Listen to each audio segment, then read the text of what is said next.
ETF index mutual funds నేర్చుకుని stock మార్కెట్లో రాణించాలనుకుంటున్నారా? వెంటనే ఈ నెంబర్కి కాల్ చేయండి. అది అసలు నాకేమీ చెప్పట్లేదు సార్. అదే ఏమైనా అడిగితే జాబ్ కూడా మానేసింది సార్.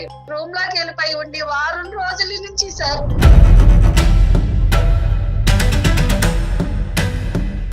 పెళ్లి విషయమే సార్, పెళ్లి ఒకటే సార్. మాకు చుట్టాలు పక్కాలు కూడా ఎవరు లేరు సార్. మాకు మంచి చెడు చెప్పే వాళ్ళు కూడా ఎవరు లేరు సార్. నాకేమన్నా అయిపోతే అతనికి ఏమనిపించిందో తెలియదు సార్. సడన్లీ నువ్వు నాకు అవసరం లేదు, నువ్వు నాకు వద్దు, నేను వేరే పెళ్లి చేసుకుంటా అని చెప్పేసి అన్నాడు సార్. అసలు నేను ఎందుకు నచ్చట్లేదు, నాలో ఏదన్నా అంటే లోపం ఏమన్నా ఉందా? ఇద్దరు అబ్బాయిలు మంచి వాళ్ళే, ఎవరు చెడ్డవాళ్ళు అనేది ఏం కాదు. కానీ సగం దూరం ప్రయాణం చేసిన తర్వాత నిన్ను ఈ విధంగా చేసి వెళ్ళిపోవటం అనేది, ఈ అబ్బాయిల మీద నాకు నమ్మకమే లేదు. నాకు అసలు ఎవ్వరు వద్దు, ఎవరి ముఖం చూడను అని చెప్పేసి నేను లోపలికి వచ్చేసి నేను బాధపడుతున్నాను మేడం. పెళ్లి వద్దు సార్, నాకు పెళ్లి చేసుకోవాలని అస్సలు లేదు. మా మమ్మీనేమో పెళ్లి చేసుకో అని చెప్పి నన్ను బాగా మెంటల్ టార్చర్ చేస్తుంది. మా మమ్మీకి అసలు అర్థం కావట్లేదు. ఇక్కడ సైలెంట్గా ఒక నరకాన్ని అనుభవించినటువంటి వ్యక్తి ఎవరన్నా ఉంది అంటే కనుక అది మీ అమ్మాయి అమ్మ.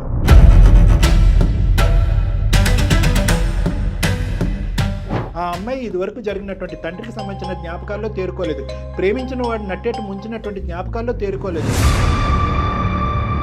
పిల్లలు కన్నా తర్వాత కానీ పిల్లలు కనకముందు కానీ అర్ధాంతరంగా నన్ను వదిలేసిపోతే కనుక అప్పుడు ఒక డివోర్స్ ఇలాగ జీవితాంతం బ్రతికేదానికంటే ఇప్పుడే ఒంటరిగా బ్రతకడం బెటర్ కాదా డాక్టర్ గారని మీ అమ్మాయి ఒక ప్రశ్న అడుగుతుంది. నమస్తే కళ్యాణ్ గారు. నమస్తే మేడం. విజయ అని ఒక తల్లి మనకి ఇమెయిల్ చేశారండి. కూతురికి సంబంధించి తన జీవితం ఏమైపోతుంది, ఎటు వెళ్తోంది, తన అర్థం కాక తన మాట వినట్లేదు, దయచేసి డాక్టర్ గారితో మాట్లాడించండి, నా కూతురు జీవితం అగమ్య గోచరం అయిపోతుంది కూతురు గురించి మెయిల్ చేశారండి. విజయ ఆవిడ పేరు. ఒకసారి మాట్లాడదామండి. Sure madam.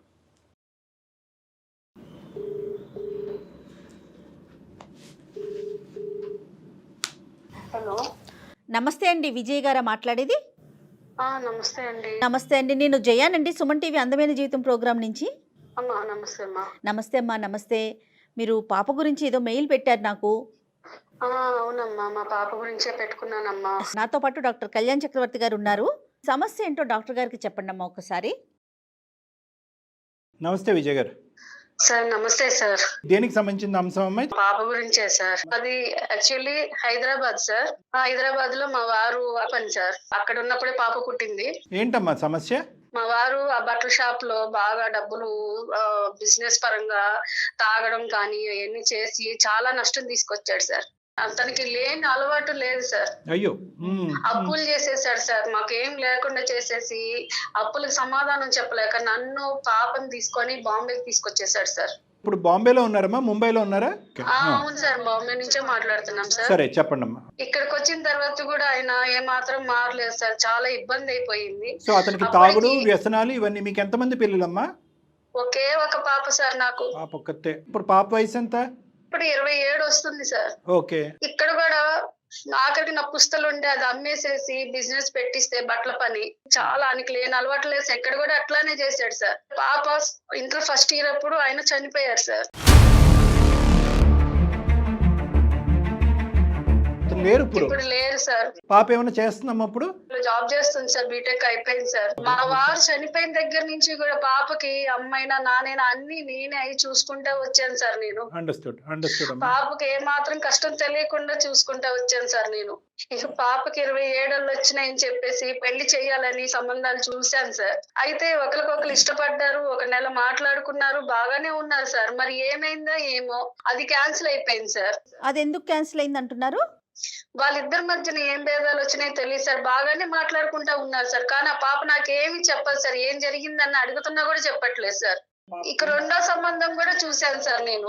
అది కూడా అట్లాగే సార్, కొద్ది రోజులు బాగానే మాట్లాడుకుంటానే ఉన్నారు, బాగానే చేస్తున్నారు. ఇంకా నాకు ఏ సంబంధాలు చూడొద్దు, నాకు పెళ్లి వద్దు అని చెప్పి నాతో బాగా వాదనలు పెట్టుకుంది సార్. అసలు పెళ్ళే వద్దు అంటుంది సార్. ఆ అమ్మాయికి ఏం చేతబడి చేశారో, ఎవరేం చేశారో తెలియదు సార్. అవతల వాళ్ళు ఏమంటున్నారండి? ఇప్పుడు పెళ్లి సంబంధం అబ్బాయి వాళ్ళు ఉంటారు కదా, వారితో ఏమన్నా మాట్లాడారా? వాళ్ళు ఏమంటారు?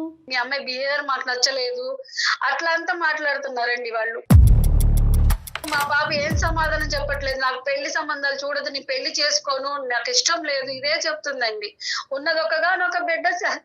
ఆ పిల్ల జీవితం ఏమైపోయిందని బాధపడుతున్నాను సార్. నాకు ఆరోగ్యం కూడా బాగోట్లేదండి. ఒక సంబంధం కుదిరినా ఒక సంబంధం కుదరపోయినా పాపకు నచ్చినా నచ్చకపోయినా అన్ని మన మంచికేనమ్మా. ఇలాంటివి ఆ అమ్మాయికి ఏదో ఒక కారణం వల్ల నచ్చినటువంటి సంబంధాన్ని మీరు బలవంతంగా లేదమ్మా అని మభ్యపెట్టో బతిమాలో పెళ్లి చేశారనుకోండి, రేపొద్దున అందులో ఒక 60-70 సంవత్సరాల పాటు ఆ వైవాహిక జీవితంలో అమ్మాయి కంటిన్యూ అవ్వాలి. మానసికంగా అమ్మాయి ఎలా ఉందనేది మీరు చూడాలి కదా. నేను అనేది ఏంటంటే ఈ పెళ్లి అనేటటువంటి అంశం కాకుండా మిగతా అన్ని అంశాల్లో అన్ని ఇష్యూస్లో మీ అమ్మాయి పర్ఫెక్టేనమ్మా? చదువు కానీ ఉద్యోగం కానీ పర్ఫెక్ట్ గానే ఉంది సార్. అది అసలు నాకు ఏమీ చెప్పట్లేదు సార్. జాబ్ కూడా మానేసింది సార్. రూమ్ లోకి వెళ్ళిపోయి ఉండి వారం రోజుల నుంచి సార్. ఫ్రెండ్స్ గానీ ఎవరైనా ఉన్నారమ్మా? ఉన్నారు సార్, కానీ వాళ్ళతో కూడా ఎవరితోనే మాట్లాడతలేదు సార్. అసలుకి ఎంత తలుపు కొట్టినా తలుపు తీయట్లేదు సార్. నాకు అన్నం వద్దంటుంది, ఏమీ వద్దంటుంది సార్. ఆ రూమ్ లోనే ఉంటుంది సార్. మరి మీ ఆర్థిక పరిస్థితి ఏంటమ్మా? నేను ఇంట్లో పని చేసుకుంటా, నేను బతుకుంటూ వచ్చాను సార్. ఇప్పుడు ఒక గూడు అనేది ఏర్పరచుకున్నాను సార్. అదే ఇంట్లో ఉంటున్నాను సార్. తిన్నా తినకపోయినా కూడా పిల్ల ఏదో జాబ్ చేస్తుంది, పర్వాలేదు. పిల్లకి పెళ్లి చేద్దాం, తన భవిష్యత్తు బాగుంటుంది అనుకుంటే పిల్ల ఇప్పుడు ఇట్లా చేస్తుంది సార్. ముందు ఒకసారి సూసైడ్ కి అటెంప్ట్ చేసుకోబోయింది సార్ తను. ఇంతకు ముందు అటెంప్ట్ అంటే ఎప్పుడమ్మా? అది ఎంతకాలం క్రితం? అప్పుడు కారణం ఏంటి? తను అప్పుడు అంతకు ముందు ఎవరిని ఇష్టపడింది సార్. జరగలేదని చెప్పేసి తన 5లో చేసుకోపోయింది సార్. అందుకనే సార్ మీ వల్ల మా పాప భవిష్యత్తు బాగుంటుంది, కనీసం మీ మాటైనా విని ఆ అమ్మాయి మనసు మారిద్దని సార్ మీకు మేలు పెట్టుకున్నాను సార్. అయ్యో, ఈ అర్జెన్సీ చూసే మేము వెంటనే రెస్పాండ్ అవటం జరిగింది. ఒకసారి పాపతో మాట్లాడదాం అమ్మా. మాట్లాడిస్తాను సార్, నేను మాట్లాడిస్తాను సార్. మాట్లాడిపించండి అమ్మా. ఒక్క నిమిషం సార్. ట్రై చేయండి అమ్మా, ట్రై చేయండి. కీర్తన, అమ్మా కీర్తన, ఒక్కసారి తలుపు తీయమ్మా. మా అమ్మ కదా, ఒక్కసారి అమ్మా, మా అమ్మ కదా, ఒక్కసారి తలుపు తీయమ్మా. మన చుట్టాలేనమ్మా, ఒక్కసారి మన చుట్టాలతో మాట్లాడుతురా అమ్మ, ఫోన్ మాట్లాడుతురా అమ్మ. తల్లి మా అమ్మ కదా, బంగారు తల్లి, ఒక్కసారి రా తల్లి, మాట్లాడుతురా అమ్మా.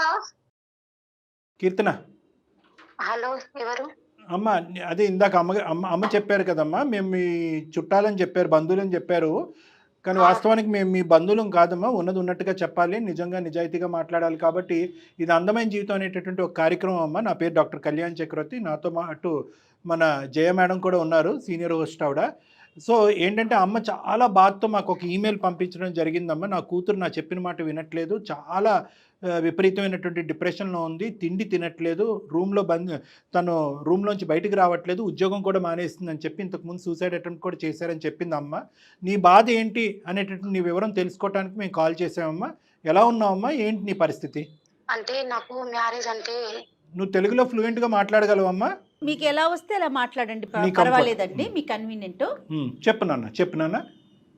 నాకు మ్యారేజ్ అంటే ఇష్టం లేదండి, పెళ్లి చేసుకోవాలని లేదు నాకు. పెళ్ళే ఇష్టం లేదు, పెళ్లి వద్దు. మా డాడీ మమ్మల్ని చాలా ఇబ్బంది పెట్టేవాడు, చాలా టార్చర్ చేసేవాళ్ళు. అంటే ఏమన్నా ఇంట్లో డబ్బులు ఉన్నాయి తీసుకెళ్లిపోవడం, ప్యాకాటడం, అట్లాంటి పనులు చేసి మమ్మల్ని చిత్రహింసలు పెట్టేసిండండి. అప్పటి నుంచి నాకు మ్యారేజ్ చేసుకోవాలని అసలు ఇంట్రెస్ట్ లేదండి. అంత చిన్న వయసులోనే నీకు ఫ్యామిలీ మీద, మ్యారేజ్ మీద ఒక ఇష్టం అనేది పోయింది? ఇష్టం అనేది పోయిందండి. మరి జాబ్ ఎందుకు మానేసావు? జాబ్ నేను జాయిన్ అయినప్పుడు ఒక అబ్బాయి ఉండే అండి. అబ్బాయి నన్ను అంటే చాలా నమ్మించిండు. ఒక 6 months వరకు మేమిద్దరం ట్రావెల్ చేసినాం. కాదు నాన్న, ఇప్పుడు పెళ్ళంటే ఇష్టం లేదన్నావు, నీకు మగవాళ్ళ మీద కోపం అన్నట్లుగా మాట్లాడావు. మరి ఈ అబ్బాయికి ఎట్లా అట్రాక్ట్ అయ్యావు? ఆ అబ్బాయి అంటే మా ఆఫీస్ లోనే పనిచేసేవాడు. ఓకే. నాకు అంటే అతను నాకు నమ్మకం కలిగేలా నాతో క్లోజ్ గా ఉండేవాడు. కారణం ఏంటమ్మా మీరిద్దరు విడిపోవటానికి? అతనికి ఏమనిపించిందో తెలియదు సార్.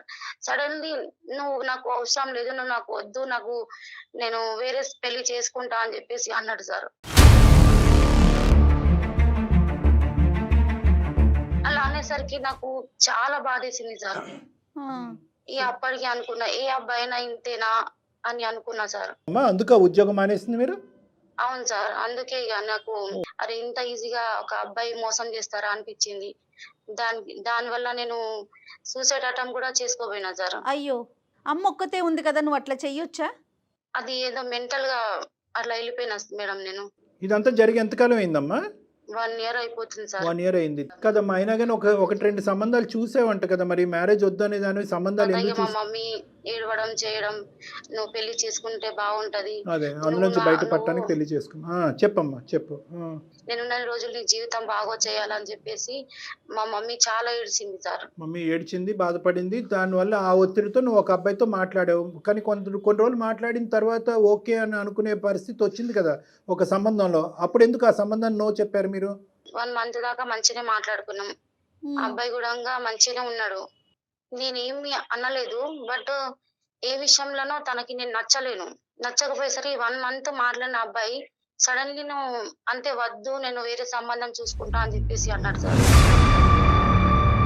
అసలు నేను ఎందుకు నచ్చట్లేదు, నాలో ఏదన్నా అంటే లోపం ఏమన్నా ఉందా, బాగా డిప్రెషన్ లోకి వెళ్ళిపోయినా సార్. ఇక లోపం ఉందని లోపం ఉండకూడదు, లోపం ఉందన్నట్టుగా మేము కూడా నమ్మట్లేదమ్మా యాజ్ ఏ డాక్టర్. నేనేమంటున్నానంటే ఒక అబ్బాయి రిలేషన్షిప్ అని చెప్పి మీ ఆఫీస్లో తెలిసినటువంటి అబ్బాయి నీతో పాటు 6 నెలల పాటు జర్నీ చేసి పెద్దల వరకు వెళ్ళారు అంటే కనుక ఏ లోపం లేకపోతే అక్కడ వరకు వెళ్ళారని తర్వాత. సో ఇక్కడ నీ లోపం అంటూ నేనేం అనుకోవట్లేదమ్మా.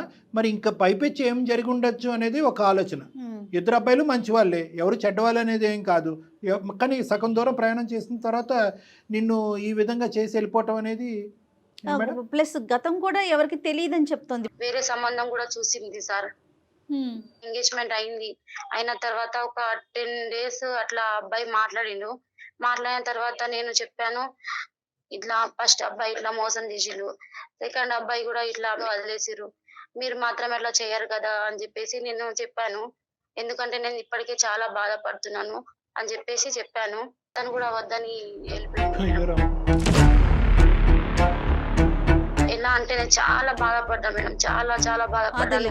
పెళ్లి వద్దు ఏమద్దు, పెళ్లికి ముందే ఇట్లా వదిలేస్తున్నారు, పెళ్లి అయిన తర్వాత ఇంకెలా ఉంటదో. ఎందుకంటే నేను మా మమ్మీకి జరిగింది చూశాను కదా సార్. అందుకే అప్పటి నుంచి నాకు బాగా ఇట్లా అంటే డిప్రెషన్ లోకి వెళ్ళిపోయినాయి. ఈ పెళ్లి వద్దు, ఈ అబ్బాయిల మీద నాకు నమ్మకమే లేదు, నాకు అసలు ఎవ్వరు వద్దు, ఎవరి ముఖం చూడను అని చెప్పేసి నేను లోపలికి వచ్చేసి నేను బాధపడుతున్నాను మేడం. పెళ్లి వద్దు సార్, నాకు ఈ పెళ్లి చేసుకోవాలని అస్సలు లేదు. మా మమ్మీనేమో పెళ్లి చేసుకో అని చెప్పి నన్ను బాగా మెంటల్ టార్చర్ చేస్తుంది. మా మమ్మీకి అసలు అర్థం కావట్లేదు. నాకు బాధగానే ఉందమ్మా. అంటే ఏంటంటే పెళ్ళి అనేటటువంటి టాపిక్తో ఉద్యోగం పోయింది, నువ్వు మానసికంగా ఏంటంటే కంప్లీట్గా ఒక డిప్రెషన్లోకి వెళ్ళిపోయి, ఒక రూమ్లోకి వెళ్ళిపోయి, ఇప్పటి వరకు లేనటువంటి తల్లి కూతుర్ల మధ్యన ఉండే భేదాభిప్రాయాలు అన్నీ, అమ్మకు నువ్వు, నీకు అమ్మ. అంటే ఒక పెళ్లి గురించి నిజంగా ఈ విధంగా ముందుకెళ్ళాలా అనేది నాకు అర్థం కావట్లేదు నిజంగానే. అంటే అమ్మ ఒకటి కొన్ని సంఘటనల నిమిత్తం పెళ్ళి అనేటటువంటిది ఇది కాదు. ఇంకొక 2 అబ్బాయిలు ఒక 2 సంబంధాలు వచ్చి ఆ 2 సంబంధాలతో నువ్వు మాట్లాడి వాళ్ళు అకారణంగా దూరం అయిపోయినా కూడా పెళ్ళి అనేటటువంటి బంధం వద్దు, పెళ్ళి చేసుకుంటే కనుక మగవాళ్ళందరూ ఇలాగే ఉంటారు, అర్ధాంతరంగా జీవితంలో మధ్యలో నట్టేట్టు ముంచేసి వెళ్ళిపోతారు, మా నాన్నలాగే ప్రవర్తిస్తారు, మా నాన్నలాగే అలవాట్లు ఉంటాయి అనే కాన్సెప్ట్ అనేటటువంటిది నీకున్న చిన్న ప్రపంచంలో చాలా పెద్ద కాన్సెప్ట్ అమ్మ. నువ్వు అంత దూరం ఆలోచించవలసినటువంటి అవసరం లేదు. కానీ ఇక్కడున్న పరిస్థితుల్లో వాస్తవానికి నీకంటే నేను అమ్మకి కౌన్సిలింగ్ ఇవ్వాలి అని అనుకుంటున్నాను. మమ్మీకి నీ మనసులో ఏ బాధ ఉందనేది అమ్మకు అర్థమయ్యేటటువంటి విధంగా అమ్మకి చెప్పాలి. ఎందుకంటే అమ్మ ఒక్కటే నాన్న యొక్క బాధను అనుభవించలేదు, నువ్వు కూడా అనుభవించావు. దానివల్ల నీకు మ్యారేజ్ మీద ఎటువంటి ఒక దురాభిప్రాయం మేడం, ఒక దురాభిప్రాయం పడింది. మగవాళ్ళ మీద ఎటువంటి దురాభిప్రాయం పడింది. అక్కడ నాన్నని చూసావు, ఇక్కడ 3 మగాళ్ళని చూసావు.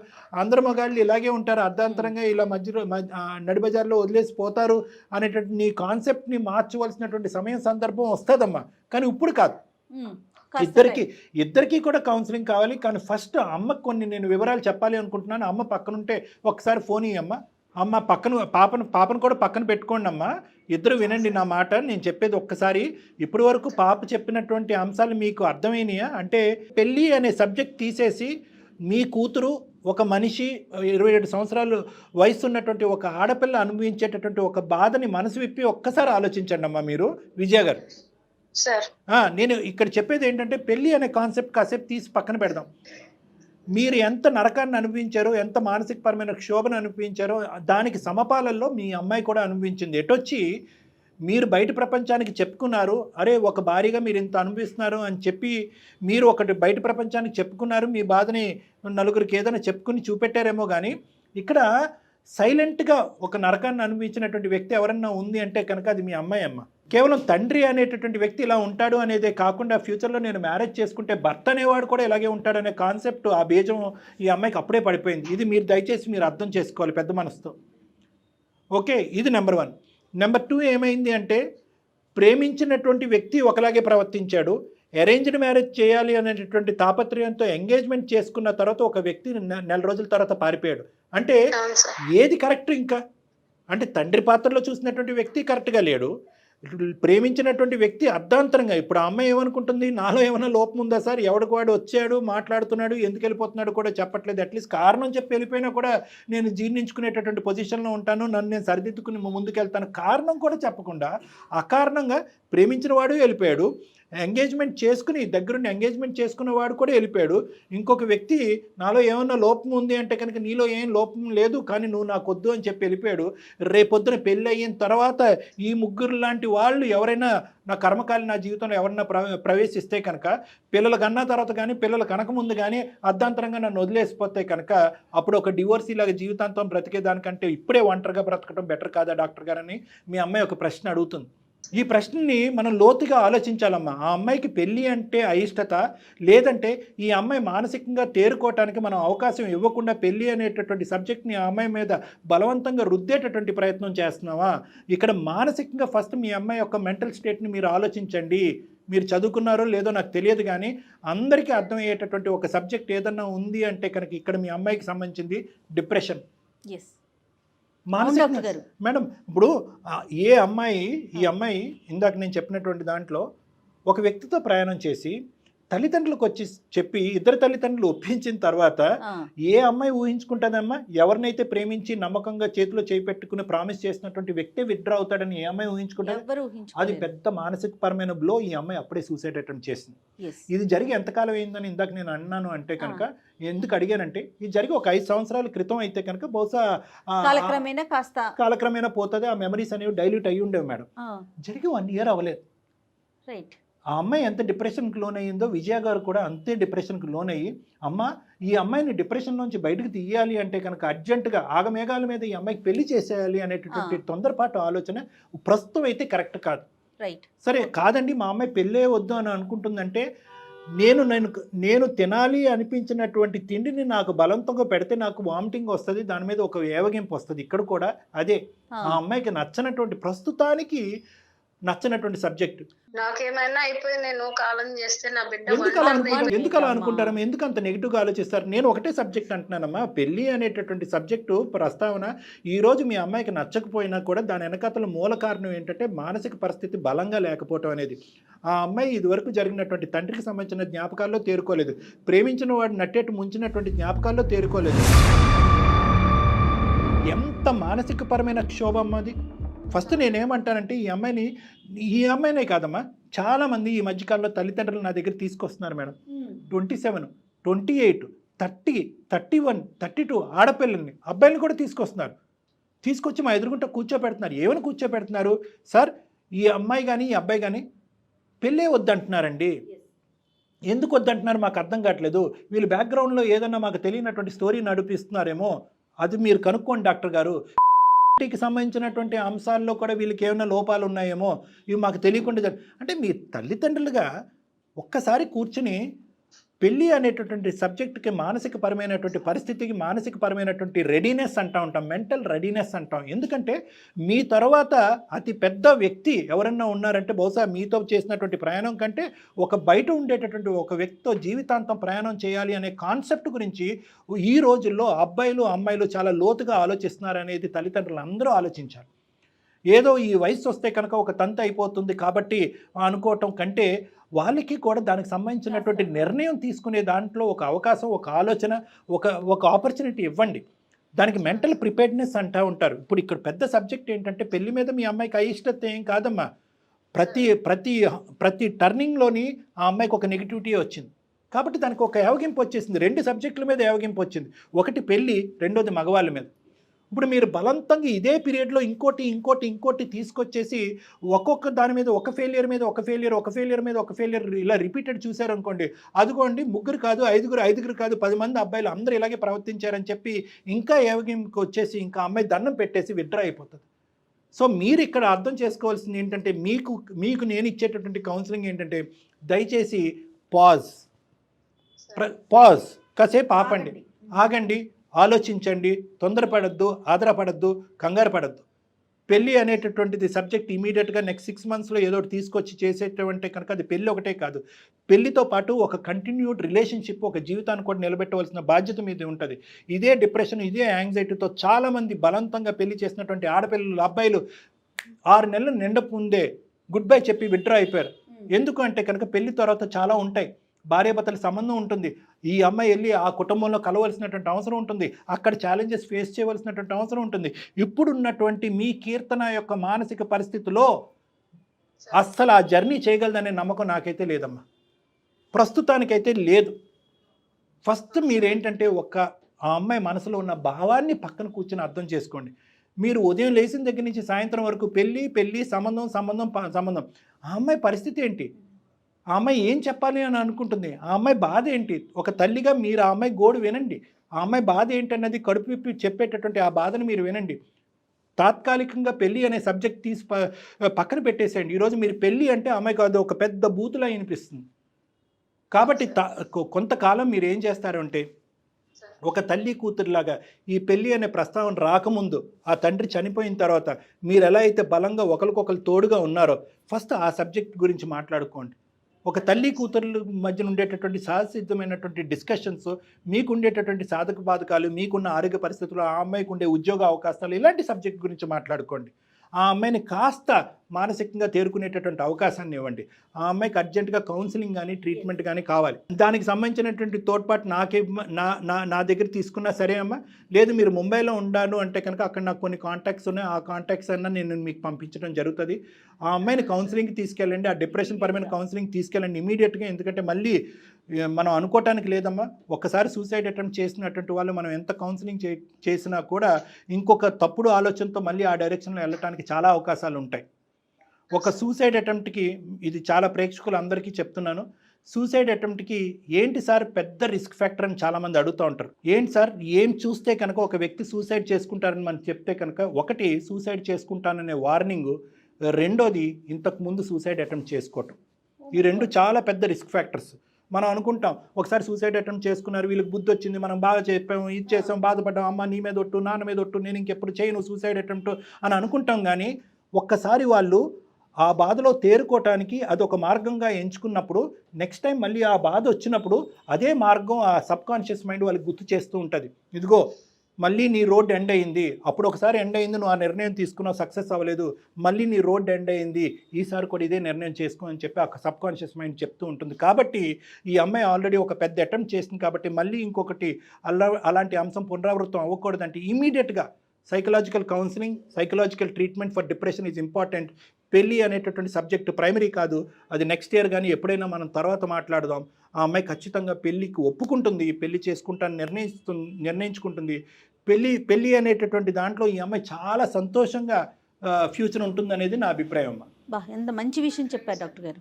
మేడం తీసుకొస్తాను మేడం, మీ దగ్గరికి తీసుకొస్తాను. మీ ఇష్టం అమ్మా, మీరు ఇక్కడికి వచ్చిన పర్వాలేదు, అక్కడ కంఫర్ట్ అయితే నేను కాంటాక్ట్స్ కొన్ని నెంబర్స్ పంపిస్తానమ్మా. మీరు ముంబైలో ఉండే ఏరియా చెప్పండి, నాకు అక్కడ ఉండేటటువంటి కో సైకాట్రిస్ట్ ఎవరైనా కొలీగ్స్ ఉంటే కనుక వాళ్ళ నెంబర్స్ రిఫరెన్సెస్ ఇస్తాను మీకు. అక్కడ దగ్గర అయితే కనుక రెగ్యులర్గా కాంటాక్ట్కి వెళ్ళాలి కాబట్టి ఇంత దూరం అయితే కష్టం అవుతుంది.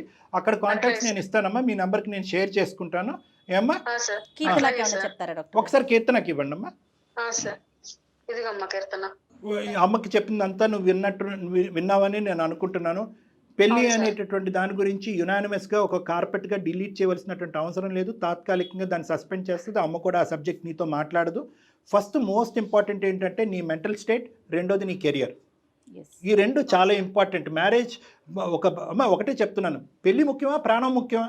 నువ్వు ప్రాణాలు తీసుకోవటానికే ముందుకెళ్ళిపోతున్నావు. అదే మా ఉద్దేశంలో ఏంటంటే అమ్మ, నీ ప్రాణాలు నీ భవిష్యత్తు మోస్ట్ ఇంపార్టెంట్, నాకైనా మీ అమ్మగారికైనా ఎవరికైనా.